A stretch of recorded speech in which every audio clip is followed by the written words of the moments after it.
ఒక బరువైన మూటను వృద్ధుడొకడు మోసుకొని తొట్టిల్చు నడుస్తూ వస్తున్నాడు. అతని బాధను చూసిన దేవదూత ఆయనకి ఎలాగైనా సహాయం చేద్దామని పరిగెత్తుకుంటూ వస్తాడు. వచ్చి, అయ్యా, అసలు నీవు నడవలేకపోతున్నావు, ఆ 2 మూటలను ఎందుకు మోస్తున్నావు, అంత భారాన్ని ఎందుకు మోస్తున్నావు, నువ్వు తొట్టిల్చున్నావు కదా, అంత బరువు ఎందుకు, ఇంతగా మూటల్లో ఏమున్నవి అని దేవదూత అడుగుతాడు. అందుకు ఆ వృద్ధుడు అంటాడు, అవి నా చింతలు, నిన్నటి సంఘటనలను గూర్చిన చింతలు, రేపటి దినమును ఎదురుచూచుచు భయముతో కూడిన చింతలు అవి. ఆ 2 మూటల్లో ఆ 2 ఉన్నవి, అందుకే అంత బరువు ఉన్నవి అని ఆ వృద్ధుడు చెప్తాడు. అప్పుడు వెంటనే ఆ దేవదూత ఆ మూటలను తెరుస్తాడు.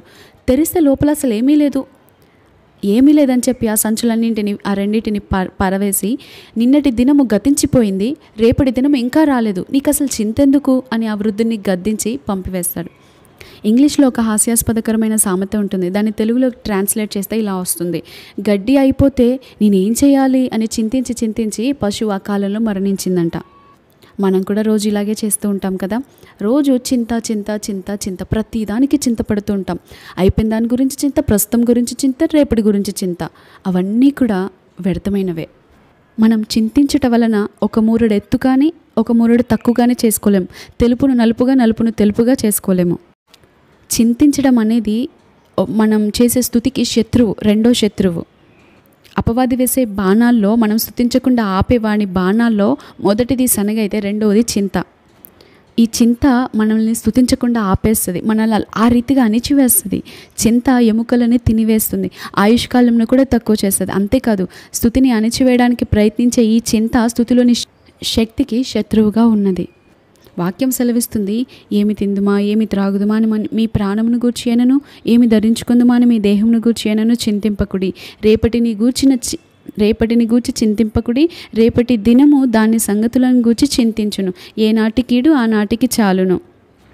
పేతురు రాసిన మొదటి పత్రికలో ఒక మాట ఉంటుంది, ఆయన నిన్ను గూర్చి చింతించుచున్నాడు కనుక నీ చింత యావత్తు ఆయన మీద వేయుము. మనం చింతించడం వల్ల మనకు వ్యాధులు వస్తాయి, అనారోగ్యం పాలవుతాం, మన ఆయుష్ కూడా తక్కువ అవుతుంది, జీవితంను పాడు చేస్తుంది ఈ చింత. సంతోషం గల ముఖము ఆరోగ్య కారణమంట. మనం సంతోషంగా ఉండడం ఒక ఔషధం లాంటిది. అవును, హృదయమందలి ఆనందం ప్రభును స్తుతించడానికి మనకు ఒక శక్తినిస్తుంది. అదే రీతిగా ఈ చింతించటం వలన మనకు స్తుతించాలనిపించదు. అంతకంతకు మనం ఇంకా దిగజారిపోతూ ఉంటాం, ముఖం చిన్నబుచ్చుకుంటాం, కృంగిపోతుంటాం, కృషించిపోతూ ఉంటాం. వ్యాధులు వస్తాయి దాని ద్వారా.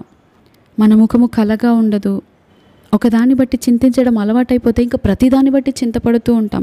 ఆ అలవాటుని మనం పెరికి పాడవేయాలి. ఈ చింతించేవారు అసలు దేన్ని బట్టి స్తుతించలేరు, దేన్ని బట్టి సంతోషంగా ఉండలేరు. కానీ ఎవరైతే అనుకుంటారో వారు చింతించరు. చింత ఎందుకు వస్తుందో తెలుసా? మనం దేవుని సరిగ్గా స్తుతించకపోతే, దేవునిపైన సరిగ్గా ఆధారపడకపోతే. ఇది దేవుడు చేయగలడు అని నమ్మితే మనం చింతపడం, దేవుడు చూసుకుంటాడని దేవునికి వదిలేస్తాం. ఎందుకంటే ఆయన వాక్యం సెలవిస్తుంది, మీ చింత యావత్తు నా మీద వేయడి అని.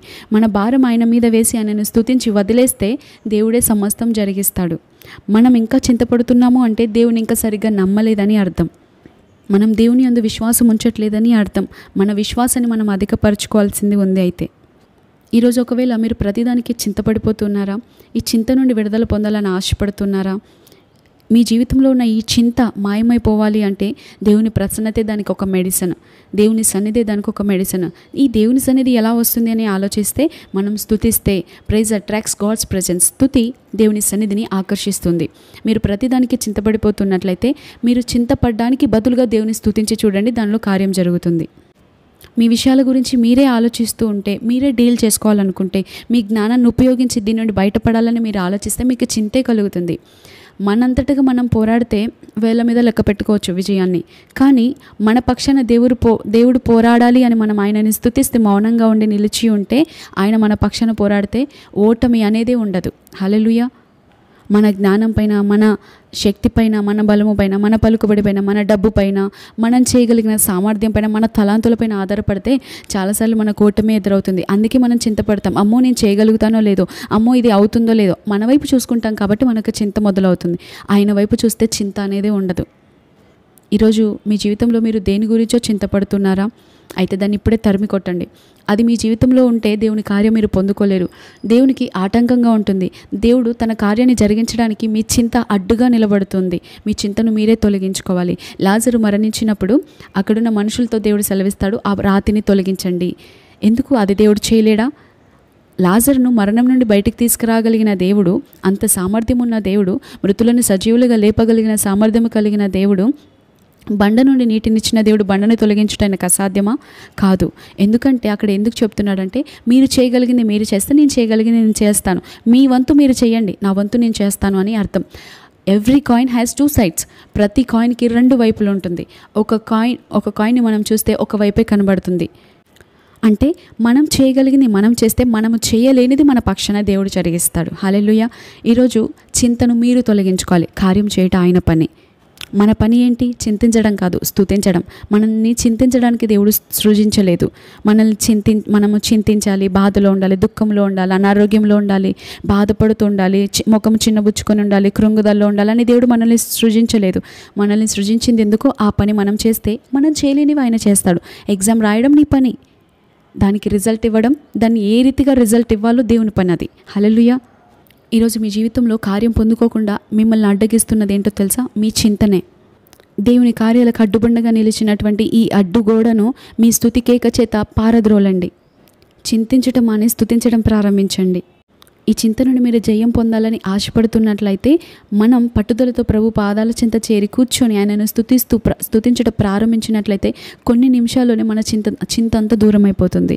దేవా, నువ్వు ఇది చేయగలిగిన సమర్థుడవయ్యా, నీకు అసాధ్యం అంటూ ఏది లేదయ్యా, నువ్వు ఏదైనా చేయగలిగిన సమర్థుడు, కథ మొత్తం మార్చగలిగిన దేవుడు, మారాను మధురము చేసిన దేవుడు, నీటిని ద్రాక్షరసంగా చేసిన దేవుడు, ఎర్ర సముద్రం 2 పాయలు చేసిన దేవుడు, ఎరుక గోడలను కూల్చిన దేవుడు, ఎండిన ఎముకలో జీవంనిచ్చిన దేవుడు, ఎండిన అహరోను కర్రను చిగురింపచేసిన దేవుడు, యోర్దాను నదిని ఏకరాశిగా నిలిపిన దేవుడు, అలా చేసావా ఇలా చేసావా అని దేవుడు చేసిన కార్యాలను అన్నింటిని బట్టి ఆయనను స్తుతిస్తూ ఉంటే మన చింత వెంటనే సెకండ్లోనే దూరం అయిపోతుంది. కొన్ని నిమిషాల్లోనే చింతను మనం వదిలివేయగలుగుతాం.